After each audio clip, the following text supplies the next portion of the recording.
Okay, it's time to get on with Chapter 12, The Broken Sky. And to start off, we've got a rather long exposition-y cutscene, so sit tight. This is going to take a little while. Excuse me, sir. Music here is at the airport, talking with Luca. Oh, yeah, here you go. Cereza, how did you get such magical glasses? The glasses aren't magic, silly. I can see the monsters without them. Monsters? Not quite. So, has Bayonetta, I mean your mom, been fighting these big bad monsters for a long time? Mummy is a witch, and witches protect people and are very strong. When I grow up, I'll be strong too, and I'll protect my mummy. Wait, you think witches do what? Oh, forget it. No point in arguing with a little kid. That's so adorable. I'm sure you will. Mummy! Shit. You never cease to amuse me, Cheshire. I suppose that's your next target?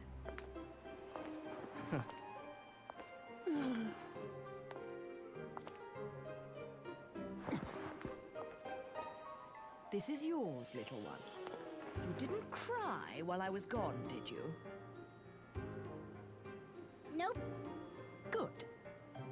Bayonetta, no matter how I ask, no matter how many times, you always say the same thing. Come now, Kitty. You know it was A all just... misunderstanding. You're so stubborn, you know that? My father, he was a journalist too. Music here, I believe, is In Eyes fact, of the World, He was twice the man I could ever hope to be. which was actually originally He was obsessed composed with as one the kid's entire career. stage music Case so for bizarre, it took over his life. Chapter It could have 5, been a movie of I the believe. details. The followers But it of fitted darkness, better here. the Umbra witches, and their light world counterparts, the Lumen sages, controlling everything with a power known as the Eyes of the World. Then, the Light and Dark clans suddenly disappeared from their medieval home in Europe. You may be familiar with the town. You're standing in it. Welcome to Vigrid, 500 years later. 500 years. Each clan, working at the behest of the powers that be, sought to lead their fractured world towards peace. They both possessed an eye said to have the power to create history that they used to oversee the world. However, their spirit of cooperation did not last, for amongst them, a pair of young star-crossed lovers conceived a child that sent the clans on a path to ruin. The woman was thrown in jail, and the man exiled from his clan. However, the child remained with the Umbra, raised as a black sheep even amongst the darkness. Since the balance between light and dark had been lost, both clans spiraled into decay. Legend had it that the two eyes could be united to control reality itself. And this legend fueled ambition and desire, leading to a myriad of battles between the clans. In fact, it led to their mutual destruction. My father was mocked for buying such a fairy tale.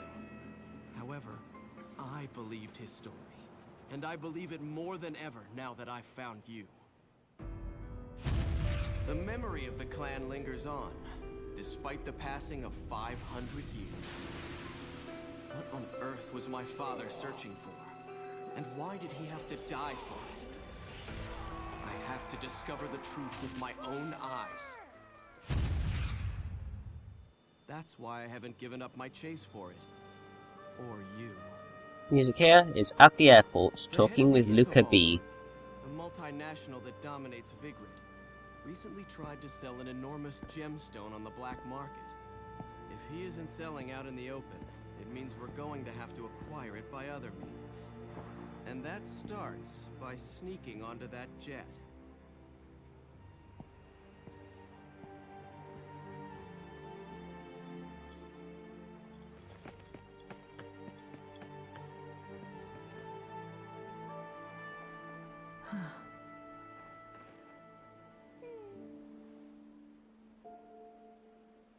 Mummy, are you looking for something?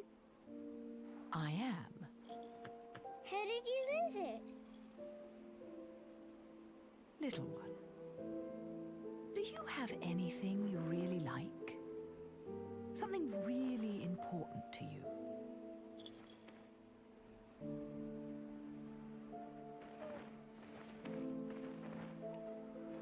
Yes, this. I love it.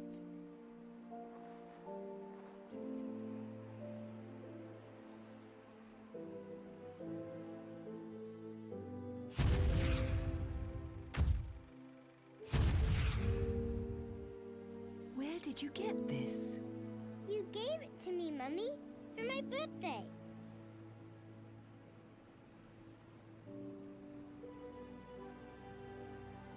When you love something, never lose it. Understand, little one?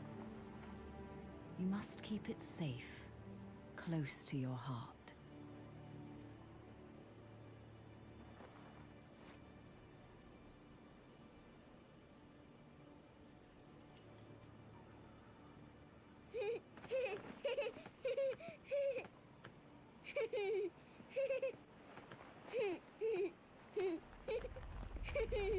I really do love this cutscene. It's just so adorable. And now it gets really dramatic as we have at the airport, assault.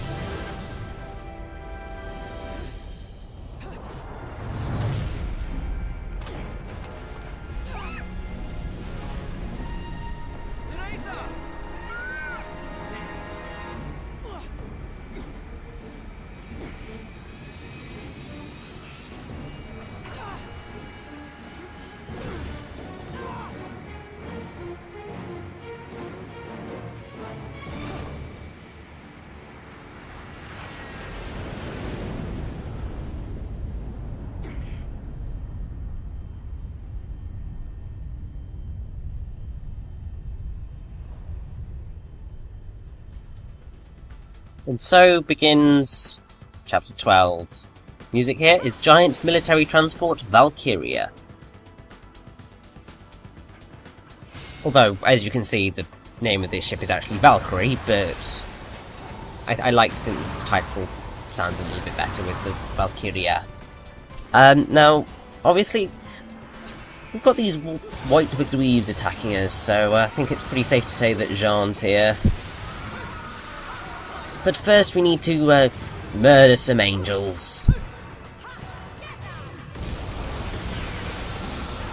Now, thankfully, kind of a lot of the Umbran resting places in this chapter are reasonably visible. There's one, which is a crafty little devil, which I believe Kamiya-san also kind of forgot where it was. I think most of the others kind of it's pretty clear, like you can see them, but this one is just a little bit of a crafty little devil. Now, basically the chapter the verse ends as soon as you have opened that gate. But yes, the Valkyrie military transport.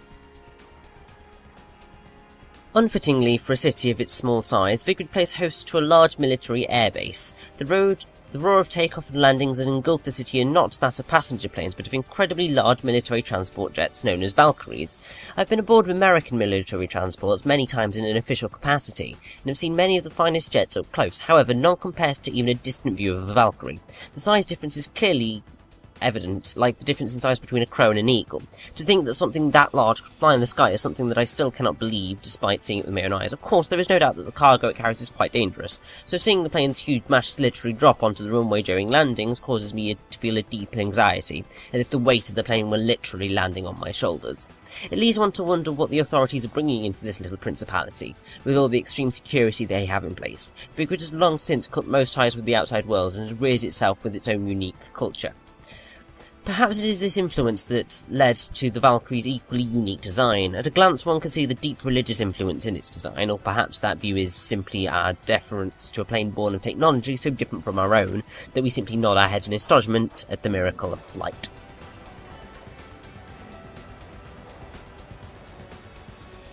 So let's go and, oh yes, we have an Umber and Tears of Blood hidden in a box there that we need to grab. And then it's time to get the Umbran resting places that we missed on our run over. Now, I could get them kind of when I come back, because you have to come back this way anyway. Because there's a verse and an Alfheim over this way. But yes, the one hidden in that door there is the one that Kimiya-san forgot about. And that is an item that we will never use. If I recall correctly, it causes damage to enemies.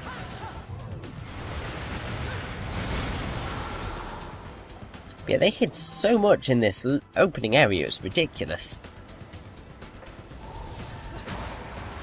Anyway, let's maneuver our way back over and move on with the chapter, although we are going to have to backtrack all the way back to the start of this room again. To get that extra verse and Alpine. There are actually quite a few, well, I say quite a few, there's like 2 Alpheims, but then there's, I think, an extra 2 hidden verses as well.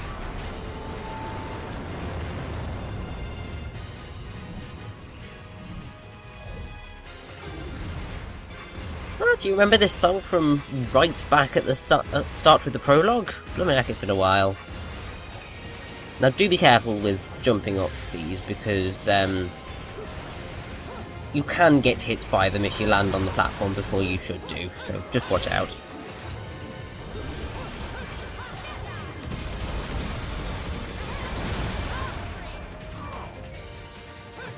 And we have Grace and Glory again. Aren't they just wonderful?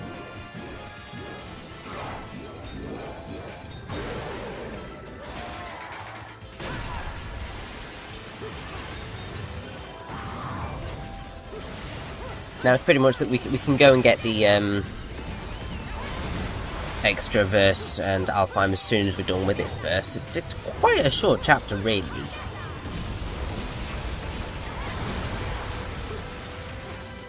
Because, I mean, you can literally, I mean, speed running through it is very simple, surprisingly.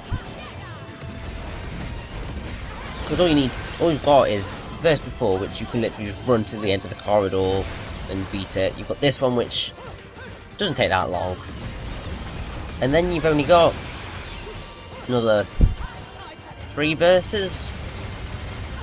It's really not much.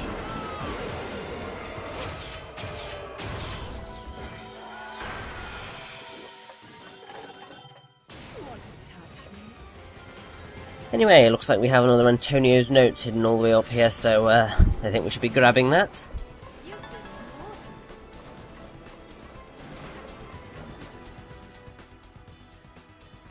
Right, so it's time to have a little look at the Gjallarhorn Defense Initiative. Get a bit more info on it, I think. So, at the centre of the man-made island of Isla del Sol, there is a display of sheer military force unimaginable for the likes of Vigrid, a display whose menacing power even I cannot shake. While there is very little public face to these efforts, if my information is correct, the military spending here rivals that of even the great powers in the world. Moreover, amongst the towers of enterprise and government, other buildings such as anti-aircraft, countermeasures,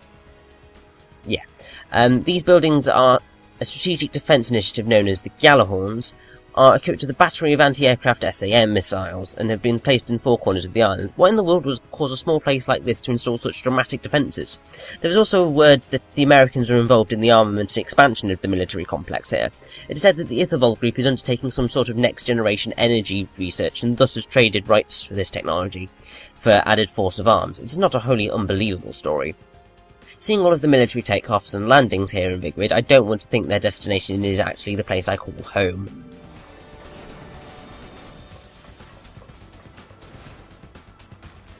So, Isla del Sol is looking a little more dangerous than initially it may have seemed. Getting a little bit dodgy.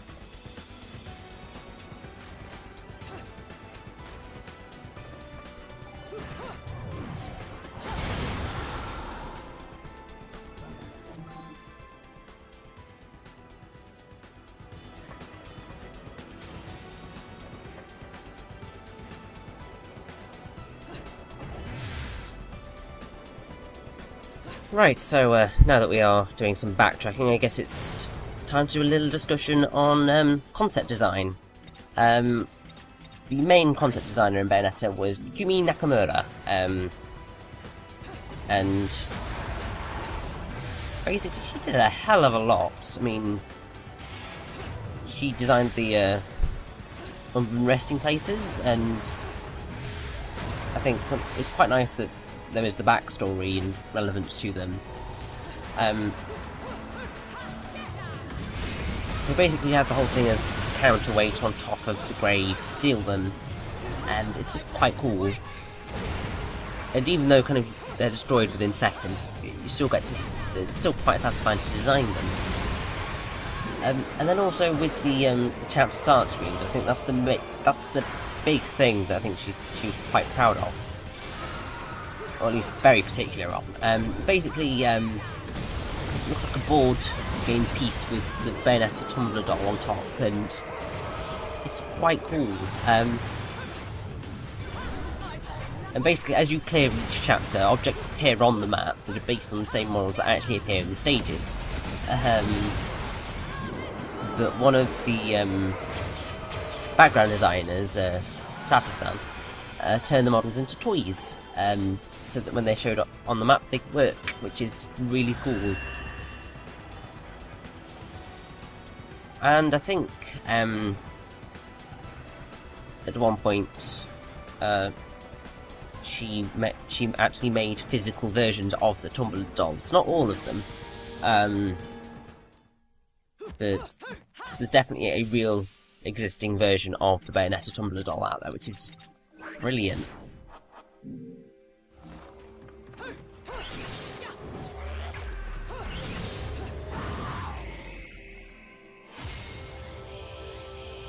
Also, basically kind of the way that I think the map and the menus and so on, as well as Rodin's Trinity of Realities, were basically a combination of various parts that were drawn by hand, and particularly on Rodin's Trinity of Realities, in the actual picture there were nipples, but bigwigs asked them to lose them. And the whole sad affair came to be known as the Nipple Rebellion, which is just quite funny.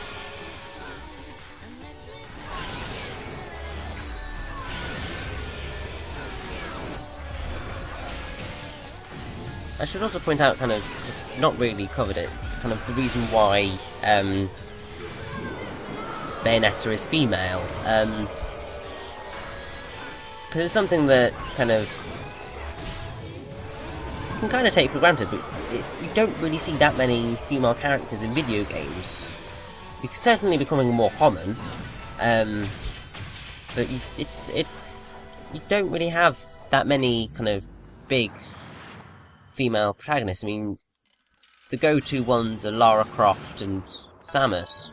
Also, you have Chell from Portal and so on, but it is literally the first two that come to mind are Lara Croft and Samus. And I think it's great that Bayonetta has now come into this, and she is, well, I see her as part of that kind of group of excellent female characters. But basically the reason Kamiya-san wanted a female character is because he's done so many games with a kind of male lead. I mean, apparently there were a few people in the team who were uncomfortable with the choice that she was female, and they were saying, like, it'll be hard to relate to her, it'll be hard to sell, because you don't really have female characters in hardcore battle games. But yeah, but the main thing is that kind of he has made so many male characters, because the first one was Leon in Resident Evil 2, then he made Dante, then he made Joe, and then he had Isun.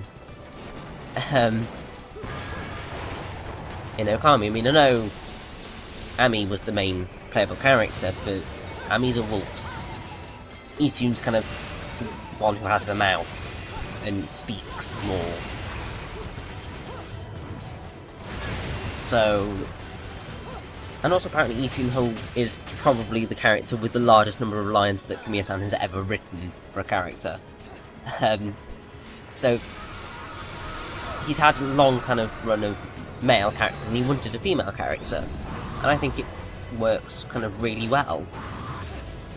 Now, I dislike this particular section, because what you've got to do, I think you can destroy the fans from the first side with Kilgore, but it's very difficult to fight, so it's a good idea to try and get as far back into the tunnel as possible before tackling the damn things. Also, if you fall off where the deer and decorations are, which is possible, then you lose that verse. And I don't think it ever counts it again, even if you kill the angels, which is really sucky. The same goes for verse 6. If you don't kill these angels now, before you go into the Alpha Line, then it doesn't count when you come out, because they're still there, I believe. But yeah. Also, thankfully, it's easier to get out than it is to get in. Which I'm so grateful for.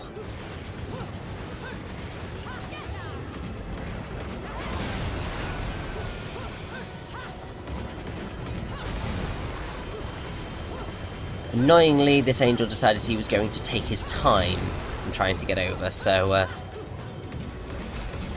it's just right to try and murder him from a distance, and then I don't have to get hit by the fans anymore.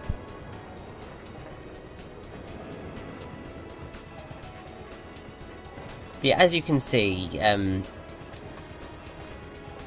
Kilgore is wonderful for getting high combo scores, and you will find it very, very useful, even though it's quite slow. But if you have this, do what I'm doing, it's kind of repeating one thing, but oh well. So yes, it's another use witch time, but it's use witch time against a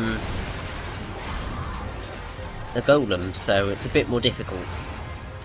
Your best tactic is kind of stay up close so that it goes into the hands, because the hands are quite easy to avoid.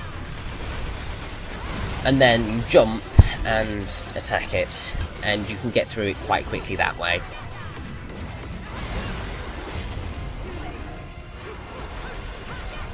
It's slightly annoying when he goes into his other forms, but the hands are the easiest ones to manipulate.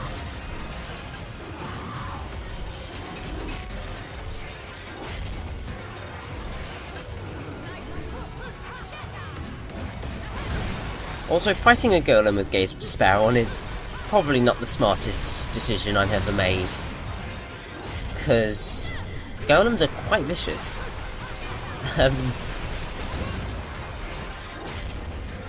So do just watch out for them. Well, I will say I think it was okay for this Alphine because it's surprisingly kind of quick to take down. More so than I think some of the other ones. But it's definitely helpful for getting a good combo score because obviously it increases it quite dramatically. Anyway, that's another Broken Witch Heart down. And that was a pure platinum. Oh yeah! Let's head out and move on with Chapter 12.